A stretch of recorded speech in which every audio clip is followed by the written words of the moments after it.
Rodrygo. Triple vainqueur de la Liga avec le Real Madrid. Double vainqueur de la Ligue des Champions. 221 matchs joués, 55 buts marqués, 42 passes décisives depuis qu'il porte le maillot blanc du Real. Sur la saison dernière, la saison 2023-2024, c'est 51 matchs joués, 17 buts marqués, 9 passes décisives, soit décisif un match sur deux sur l'entièreté de la saison, et ce principalement dans la dernière ligne droite, le moment qui compte pour dessiner les succès du Real Madrid. Les amis, pourtant, depuis l'arrivée et surtout les bruits de couloir de l'arrivée de Kylian Mbappé au Real Madrid, tout le monde s'entête à dire que Rodrygo est destiné à aller sur le banc. Dans cette vidéo, on va comprendre pourquoi cet homme si précieux dans les stats, mais pas que, bagarreur, précieux dans la tactique et l'équilibre mis en place par Carlo Ancelotti, le Real Madrid ferait la pire erreur en se passant des services et du talent de Rodrygo, ce Brésilien au parcours incroyable et surtout au talent fou. C'est parti dans Call Interview.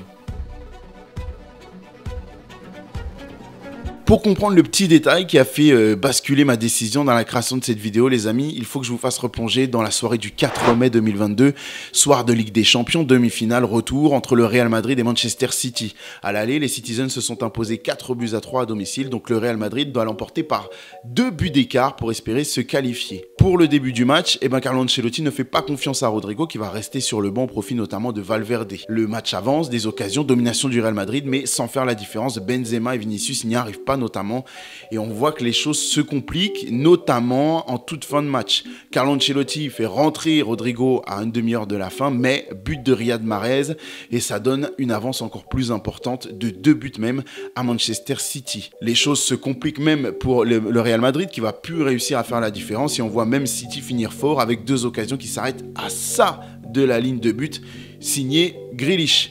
Mais les espoirs ne sont jamais éteints quand il s'agit du Real Madrid. Et entré une demi-heure plus tôt, Rodrygo va prendre les choses en main. Il va d'abord mettre un but à bout portant à la 89e minute et 20 et quelques secondes. Et une minute plus tard, il va doubler la mise en mettant un coup de tête dont il n'est pas du tout habitué pour remettre les deux équipes à égalité et offrir une prolongation au Real Madrid. Derrière, on connaît l'histoire, Benzema fait la différence sur penalty. Finale remportée face à Liverpool, ballon d'or pour Benzema. C'est un petit peu l'anecdote qui résume la carrière et le succès, l'apport de Rodrygo, qui est loin des projecteurs, loin des récompenses individuelles, mais si déterminant, clé à l'équilibre mis en place par Carlo Ancelotti et surtout dans chacune des histoires de titres récents qui sont autour du Real Madrid. Je vais vous expliquer le reste parce que l'éclair que représente Rodrygo, il a commencé bien plus tôt du côté de Santos. L'éclair, c'est le symbole parfait pour résumer l'histoire et la carrière de Rodrygo, pour sa vitesse, pour ses performances inattendues en Ligue des Champions, mais également pour ce qui le lie à son club formateur, Santos. Le stade de la ville, c'est le seul endroit au monde où la foudre peut frapper plusieurs fois au même endroit. Il y a eu le roi Pelé, Robinho, Neymar et donc Rodrygo. Pour le premier, plus besoin de le présenter, tout le monde le connaît. Mais pour ce qui est de Neymar et Robinho, malgré leur talent incroyable, leur technique bien au-dessus de la moyenne, ils n'auront jamais atteint leur plein potentiel ni les hauteurs promises à leur incroyable carrière. Mais pour Rodrygo, il y a bien de l'espoir parce qu'à 23 ans seulement, il est déjà au sein du plus grand club du monde, le Real Madrid, et il y empile les trophées. Ce destin fou, cette histoire hors du commun, son père en a rêvé depuis le début. Eric était un ancien footballeur professionnel qui a évolué en seconde division au Brésil et a enchaîné les clubs à travers le pays. Trop juste pour la sélection, trop juste pour l'Europe, il va très vite se rendre compte que cette histoire, cette carrière folle de toutes les hauteurs, il peut la rêver à travers son fils qu'il a eu très très jeune, à l'âge de 16 ans seulement. Le petit est prévu pour Noël, mais Eric ne l'entend pas de cette oreille car selon lui, la théorie pour réussir dans les centres de formation du football tient bien à une date. C'est simple, tout est organisé dans les académies en fonction des années et un enfant né au mois de décembre a bien moins de chances d'aller au bout et de connaître un avenir professionnel dans le football qu'un enfant né en janvier, car évoluant dans la même académie, celui né en janvier aura bien plus de temps pour se développer et atteindre son plein potentiel à son âge, plutôt qu'un enfant né en décembre. C'est assez logique quand on y réfléchit, mais quand même, il est motivé et ça lui permettra d'espérer, de prier pour que sa femme retienne le bébé dans son ventre jusqu'au mois de janvier.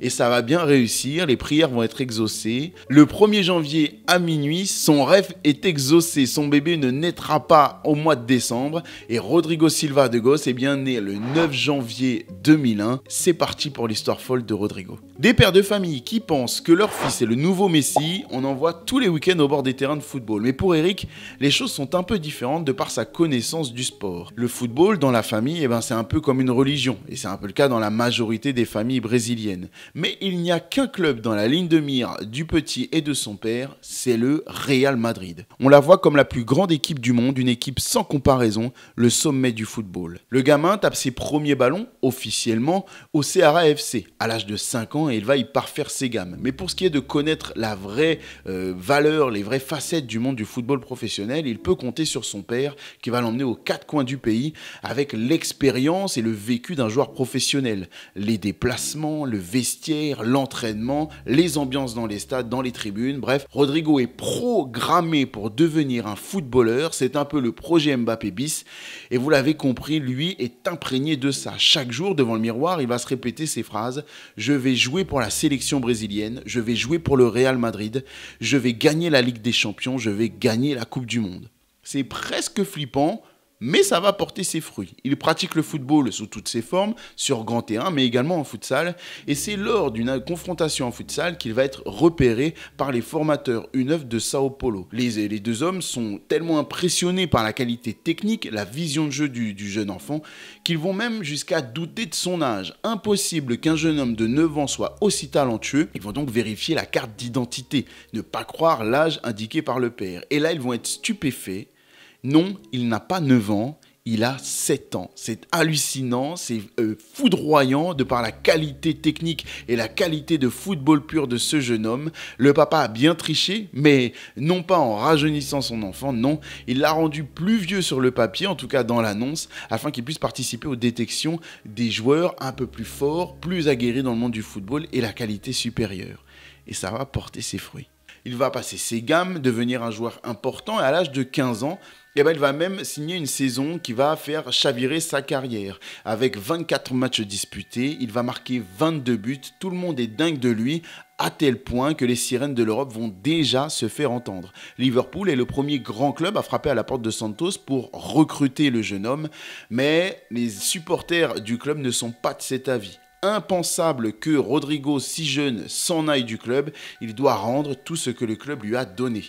Et pour rassurer son monde, en 2017, Santos va signer Rodrigo pour son premier contrat pro à l'âge de 16 ans seulement et une clause libératoire élevée à hauteur de 50 millions d'euros. Le 4 novembre 2017, Rodrigo va faire sa première entrée en jeu à l'âge de 16 ans seulement en championnat en fin de match face à l'Atlético Mineiro. Comme un symbole, il va affronter Robinho, l'ancien espoir déchu de Santos. De son côté, son père Eric va prendre sa retraite afin de maximiser les chances de réussite de son fils et surtout être à ses côtés à plein temps.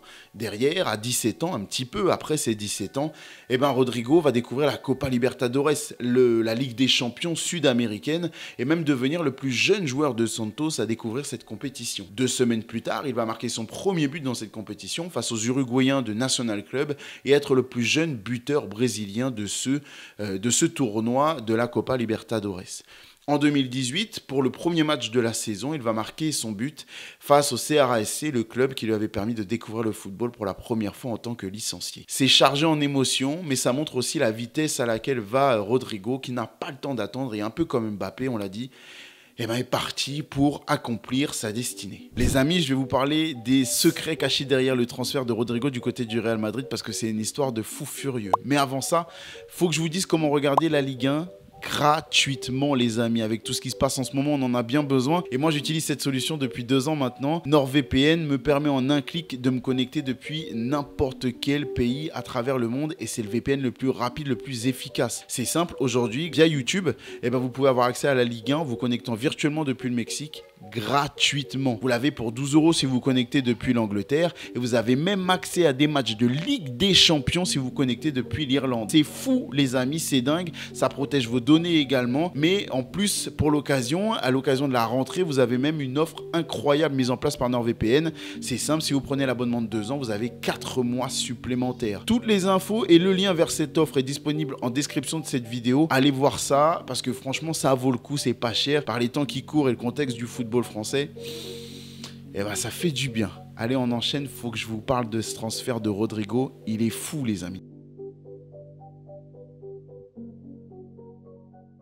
Les saisons brésiliennes se jouent en décalé par rapport aux saisons européennes. Elles commencent au printemps, se terminent à l'hiver, mais sont perturbées au cœur de l'été par l'intérêt généré par les gros clubs européens pendant le mercato estival. Cette fois-ci, elles se manifestent toutes pour Rodrigo, Liverpool qui était déjà bien présent, mais est rejoint par le Paris Saint-Germain, Manchester City et le FC Barcelone, mais toujours pas de Real Madrid. Au grand dam de Rodrigo, son père va devoir s'activer et ne pas rater le train, comme on dit souvent dans le jargon du football. Il va donc se rendre en Catalogne, visiter les installations du club, qui est le mieux placé pour recruter Rodrigo. Et le père va revenir avec un maillot floqué du club et une proposition concrète posée sur la table. Rodrigo, lui, ne veut pas en entendre parler. Il veut jouer la montre et provoquer l'intérêt du Real Madrid, qui met du temps à se manifester, peut-être échaudé par ses expériences passées. Pour rappel, il y a eu la mauvaise expérience Robinho et également le vrai faux transfert de Neymar qui n'est finalement jamais venu pour rejoindre le FC Barcelone. Et depuis, les relations avec Santos ne sont pas idylliques. Bref, Rodrigo ne veut pas entendre parler du FC Barcelone, veut jouer la montre et demande à son père un match supplémentaire pour changer la donne. Il promet de briller, étinceler et même marquer un triplé pour convaincre le Real Madrid de s'intéresser à lui et de se manifester avec une offre concrète. Le père est mis au pied du mur, accepte le deal proposé par son fils et tenez-vous bien, la promesse faite par Rodrigo va bien être tenue. Le joueur va être époustouflant, marquer un triplé en 9 minutes de jeu. C'est incroyable et pour aller ajouter une cerise sur ce gâteau fou tendu au père, il va même offrir une passe décisive. Tout le monde est subjugué par la performance du joueur en plein cœur du mercato, le timing est parfait et le Real Madrid, évidemment, est tenté. Mais toujours pas d'offre mise sur la table. Le père, le lendemain matin, va s'absenter, partir en costume, sous les yeux et le regard très intéressé de Rodrigo. Pas de nouvelles de toute la journée. Il est convoqué par le club de Santos, le papa Eric, et va donc passer la journée dans les locaux du club pour négocier avec tous les clubs qui sont intéressés. On parle de Barcelone, mais pas que, les clubs anglais, français et également il y aurait un nouveau club espagnol qui se serait manifesté. À la fin de cette journée, le père de Rodrigo revient bien à la maison avec dans sa main un maillot du FC Barcelone et dans l'autre un maillot floqué Rodrigo mais du Real Madrid. Ça y est, le pari est bien tenu, le pari est réussi. Rodrigo a convaincu le Real Madrid de mettre une offre sur la table et va donc pouvoir réaliser son rêve de signer dans le club de son cœur. Tout ce temps passé à cravacher comme un dingue va enfin payer, mais avant de s'envoler du côté du Real, Rodrigo va quand même rester plus longtemps à Santos, parce qu'au moment de signer son contrat, le joueur est encore mineur. C'est un peu tôt pour digérer un tel transfert et surtout encaisser la grosse marge que représente le Real Madrid. Alors il va passer une année supplémentaire à Santos au Brésil. Année durant laquelle il va disputer 35 matchs, dont 30 comme titulaire, marquer 8 buts et offrir 3 passes décisives. C'est un bel exercice qui permet donc d'arriver en pleine confiance en Europe et surtout être un peu moins impressionné par ce qu'il attend. Rappelons-le, il est mineur au moment de sa signature de contrat, donc c'est plutôt une bonne chose, c'est bienveillant et c'est surtout gagnant-gagnant en tout point. Mais avant de s'envoler, il y a un arrêt obligatoire, celui de sa rencontre avec le roi Pelé, et elle a marqué la vie et la carrière de Rodrigo. Je suis allé chez lui avant d'aller au Real Madrid. Nous avons eu une très bonne discussion. Je l'admirais déjà avant de le rencontrer et après cette discussion, je l'admirais encore plus. Le roi l'adoube, le met dans les meilleures conditions, lui envoie des montagnes de compliments et surtout un conseil, n'aie peur de rien. Et ce qu'on peut dire, c'est que la suite de sa carrière va prouver que Rodrigo, il a écouté attentivement le roi Pelé.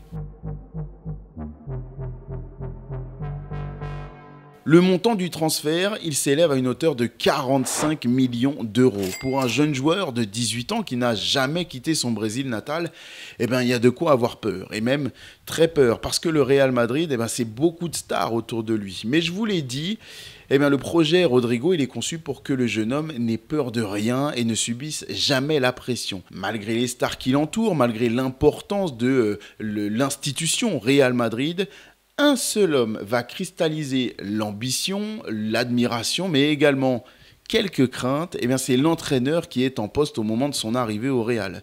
Après un petit congé sabbatique de quelques mois, Zinedine Zidane est revenu au poste pour redonner de l'élan et de la fraîcheur et surtout des titres à ce Real Madrid qui est en grande difficulté. Et on va dire que la rencontre, elle a un peu marqué le jeune Brésilien. Je me sentais nerveux de lui parler pour la première fois et dès qu'il s'est éloigné, j'ai dit « Oh mon Dieu !» C'est Zidane. Durant la préparation estivale, le Real Madrid affronte le Bayern Munich lors de l'International Champions Cup. Une rencontre qui va tourner au fiasco pour le Real, qui va subir une dérouille de 3-0. Mais en toute fin de match, eh bien, la nouvelle recrue va prendre le ballon, tirer un coup franc et le transformer. C'est son premier but sous ses nouvelles couleurs, de quoi être euphorique pour ce jeune homme de 18 ans qui vit sa première expérience dans un club incroyable. Et il va célébrer son but comme un fou. Normal, vous me direz. Mais au retour des vestiaires, eh bien, il a commencé à prendre un peu la mesure de ce qu'était le Real Madrid et surtout de l'exigence qu'il pouvait avoir autour de ce club. Et Marcelo et Nacho se sont chargés de lui donner la petite leçon pour qu'il comprenne assez vite. Quand je suis arrivé dans le vestiaire, ils m'ont dit « Si tu perds et que tu marques, tu prends le ballon et tu retournes au centre du terrain. Ne célèbre pas. » Des conseils, Rodrigo il va en recevoir à l'appel, mais ça tombe bien, le jeune homme a soif d'apprendre afin de devenir très vite une arme redoutable du Real Madrid.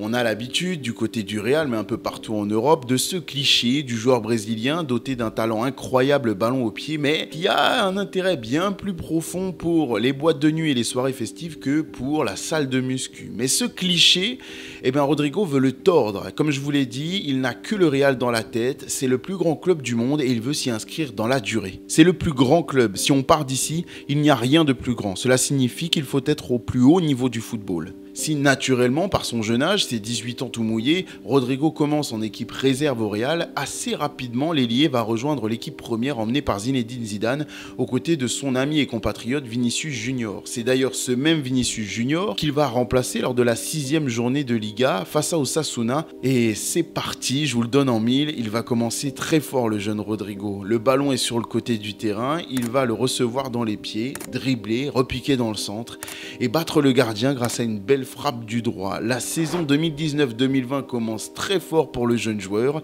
qui annonce la couleur à la Liga, au Real Madrid et surtout aux fans merengues. D'ailleurs, avec l'immense respect qu'il a pour ce club et pour ses fans, il va célébrer son premier but par une superbe révérence afin de les remercier pour leur soutien et pour leur accueil. Mais ça ne va pas s'arrêter là. Quelques semaines plus tard, rebelote, première titularisation pour lui face à Leganés et encore une fois, il va montrer l'étendue de son talent et encore une fois, marquer un but et être décisif pour son équipe. C'est le ton qui est donné pour l'histoire de Rodrigo par sa volonté, par sa détermination, mais au Real, tout ce qui compte, tout ce qui permet de juger, c'est la scène incroyable sur laquelle le Real Madrid aime briller, celle de la Ligue des Champions. Et là encore, Rodrigo va montrer l'étendue de son talent. Le 6 novembre 2019, le Real Madrid reçoit Galatasaray en Ligue des Champions. Victoire 6-0 à Santiago Bernabéu.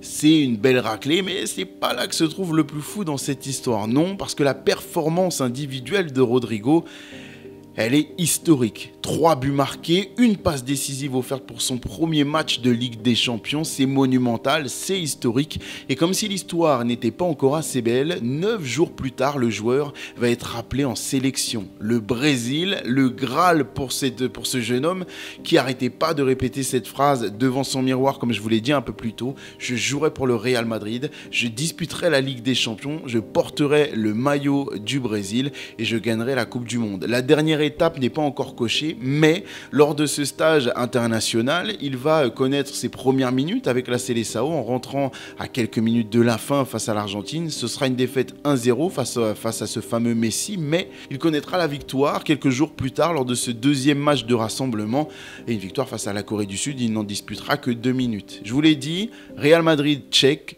Seleção tchèque. Il faut aller chercher la Ligue des Champions désormais ainsi que la Coupe du Monde. Mais l'intégration finalement pour Rodrigo, elle est idéale sur cette première saison en Europe. Il parle espagnol couramment, devient important au sein de cet effectif XXL du Real Madrid avec la moitié des matchs de Liga disputés, dont 12 comme titulaire. L'espagnol, comme je vous l'ai dit, est parlé couramment et surtout il a une très bonne entente avec l'intégralité du vestiaire. avec un membre en particulier, à savoir Luka Modric, parce qu'il y a une petite running joke entre les deux, parce qu'au moment où Luka Modric a découvert que le père de Rodrigo était du même âge que lui, ça a un peu fait rire les deux hommes, à tel point que désormais le Croate appelle Rodrigo mon fils, et inversement, Rodrigo l'appelle papa. C'est assez marrant, ça montre aussi la bonne ambiance qu'il y a dans ce vestiaire et surtout à quel point Rodrigo est parfaitement accepté et intégré dans ce vestiaire légendaire du Real Madrid.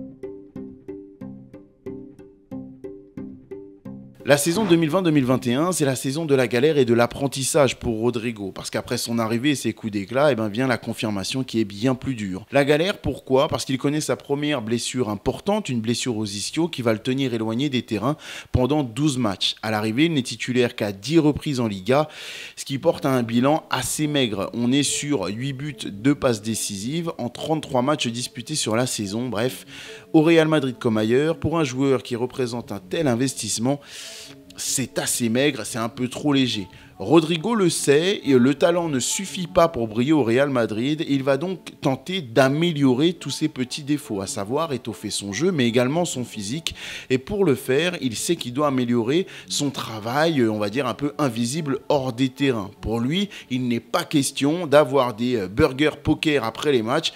Non, promis les amis, je vise personne en disant ça. Mais en tout cas, il va décider, lui, de s'entourer des plus grands spécialistes et notamment d'Itziar Gonzalez, un physiothérapeute qui est également ostéo, diplômé en thérapie régénérative, mais également très calé en nutrition, spécialiste de ce domaine-là. Il l'a compris, tout ça, ce sont des éléments importants pour rester un athlète de très haut niveau. Le talent ne suffit pas, comme je vous l'ai dit au Real, il faut travailler énormément en dehors pour être performant tout au long de la saison. J'ai maintenant plus confiance et beaucoup plus de force. J'ai également la confiance des joueurs qui jouent avec moi. Physique et techniquement, j'ai progressé dans tout.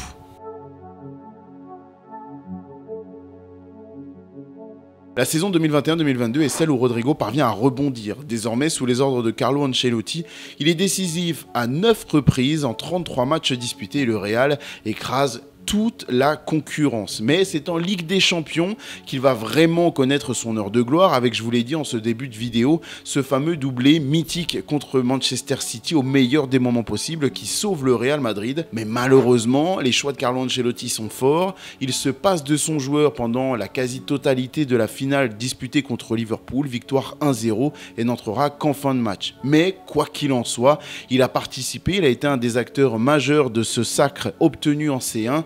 Et maintenant, il ne lui reste plus qu'un seul objectif, remporter la Coupe du Monde. Ça tombe bien, la saison 2022, c'est celle de la Coupe du Monde au Qatar et le Brésil y va avec notamment un statut de favori. En quart de finale, la Croatie se dresse sur le chemin des Brésiliens et lors de la séance de tir au but, Rodrigo prend ses responsabilités. Lui qui est désigné comme remplaçant de luxe, il a enfin l'opportunité, pourquoi pas, d'être un des héros de cette soirée magique. Mais les choses ne vont pas se passer comme ça, le scénario est terrible, sa frappe est repoussée par le gardien adverse et le Brésil sera éliminé de cette Coupe du Monde au stade des quarts de finale. C'est une déception collective déjà, nationale pour le Brésil, mais également individuelle pour le joueur qui va le décrire comme un moment particulièrement compliqué à digérer. C'était le moment le plus douloureux de ma carrière.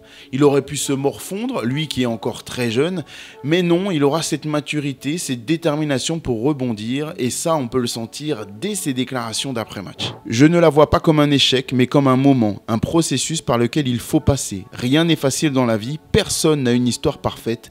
La seule chose à laquelle je pense, c'est que je reviendrai et que je gagnerai au moins une Coupe du Monde. Un tel niveau de maturité, un tel niveau de détermination et de recul sur ce qu'il vient de vivre, malgré la déception, ça en dit long sur le caractère et le mental de champion de Rodrigo. La saison 2022-2023, elle a été difficile pour le Real parce que le grand rival barcelonais remporte la Liga par 10 buts d'avance et ça c'est toujours difficile à digérer, même s'il y a eu cette finale remportée en Coupe du Roi face à Osasuna 2-1. Et pour marquer les buts qui comptent, les buts qui rapportent les trophées évidemment, on compte sur Rodrigo, double buteur en finale. C'est toujours la marque de fabrique du joueur qui répond présent quand il le faut. La saison dernière, elle a été riche en rebondissements. rebondissement parce que le début de saison est particulièrement poussif pour le Brésilien qui connaît une période de disette de 11 matchs. 11 matchs sans marquer le moindre but.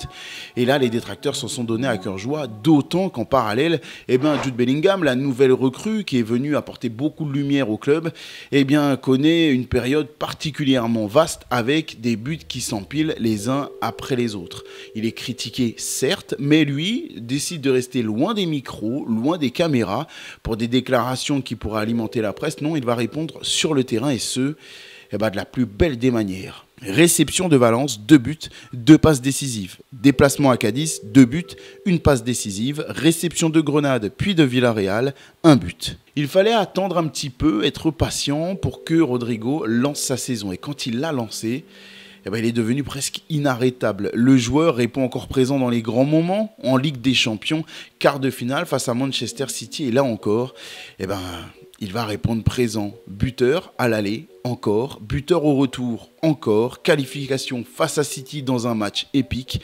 encore. Rodrigo, c'est ça, c'est répondre présent dans les grands moments et permettre à son club d'aller rafler des trophées. Derrière, le Real Madrid va l'emporter face à Munich, puis face à Dortmund en finale et remporter sa 15e Ligue des Champions de son histoire. C'est colossal, le joueur atteint un palmarès incroyable qui ferait rêver pas mal de vétérans qui rêveraient même dans leurs rêves les plus fous d'un scénario et d'une armoire à trophées remplie de telles récompenses, mais lui il a encore faim et il va d'ailleurs enchaîner avec une Copa América cet été, mais malheureusement l'issue est encore une fois négative en sélection. Il va être éliminé en quart de finale face à l'Uruguay, encore une fois au tir au but, mais il y a bien d'autres choses qui vont venir agiter l'été de Rodrigo et notamment l'arrivée d'une concurrence assez importante et même colossale du côté du Real Madrid.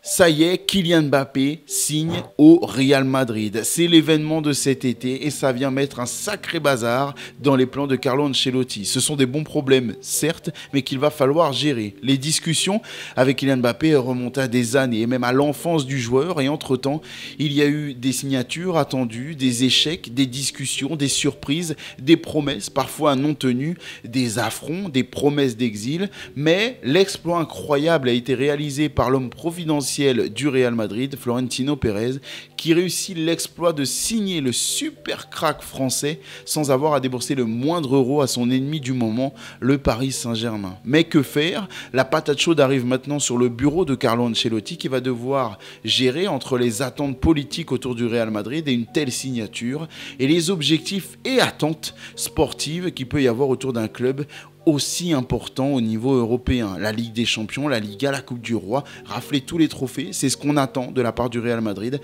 Et Carlo Ancelotti, qui a réussi de telles prouesses sans la superstar française la saison dernière, n'a pas trop d'excuses pour réaliser le même exploit cette fois-ci avec Kylian Mbappé dans ses rangs. Mais que faire ?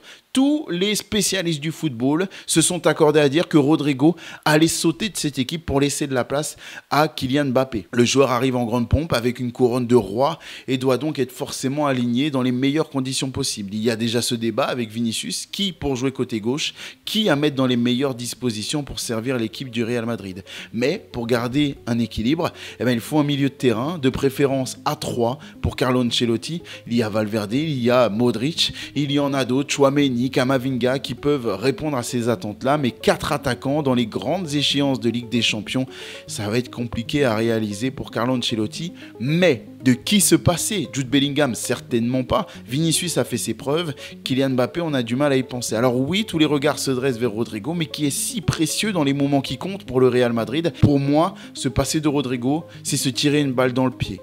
Alors maintenant, tu as recruté Kylian Mbappé. Il y a des choix à faire qui vont avec. Mais est-ce que Rodrigo, qui n'est pas aussi buteur, mais qui sort des performances tout aussi abouties, sera sacrifié en Ligue des Champions? Les amis, donnez-moi votre avis sur tout ce qu'on vient d'énumérer ensemble. La carrière de Rodrigo, ses choix, son apport au Real Madrid et surtout, la situation actuelle. Que faire au Real? Que faire pour Carlo Ancelotti? Que feriez-vous à la place du technicien italien? Garderiez-vous Rodrigo ou le seriez-vous sur le banc pour laisser place à Kylian Mbappé? Je vous attends en commentaire et pour les prochains épisodes parce qu'on a encore plein d'histoires incroyables du football à voir ensemble et que je kiffe faire ça avec vous. Allez, ciao les amis.